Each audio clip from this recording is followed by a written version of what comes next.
one common question that I have received a GST notice for financial year 18-19 or say 17-18 after 30th of June 2025.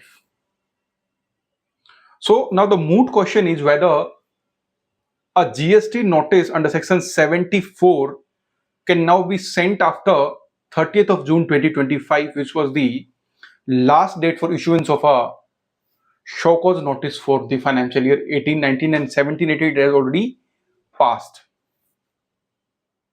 And suppose you have received a notice beyond 30th of June 2025. Now what will be the next course of action? So in this case, we normally suggest that since this notice is basically having a jurisdictional issue and it has been issued after the time limits prescribed under section 74 of the CGST Act, and in that case you should reply to this notice or not.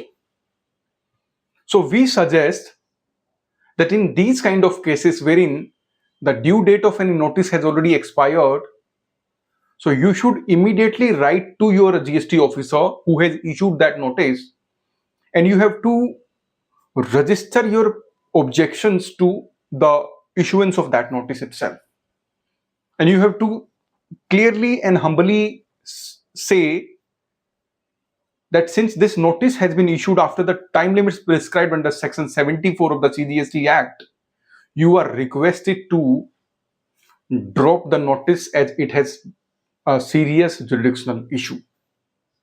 So first and the foremost thing that you have to question the issuance of that notice itself.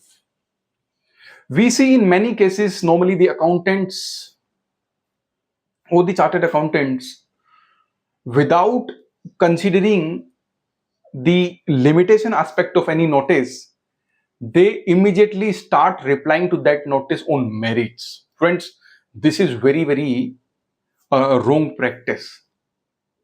First and the foremost thing which we should do, that we should check the DIN number of the notice, the issuing authority, the limitation aspect, very critical and very important. So from now onwards, if you have come across any such notice, you should follow what we have suggested in this video. This will be taken back by the officer in most of the cases. And if it is not done, you can write to the higher authorities via the CP-gram or through the Twitter, or you can meet to the commissioners or the principal chief commissioners, so that these kind of cases do not disturb your business. So I thank you very much for watching this video. Have a nice day.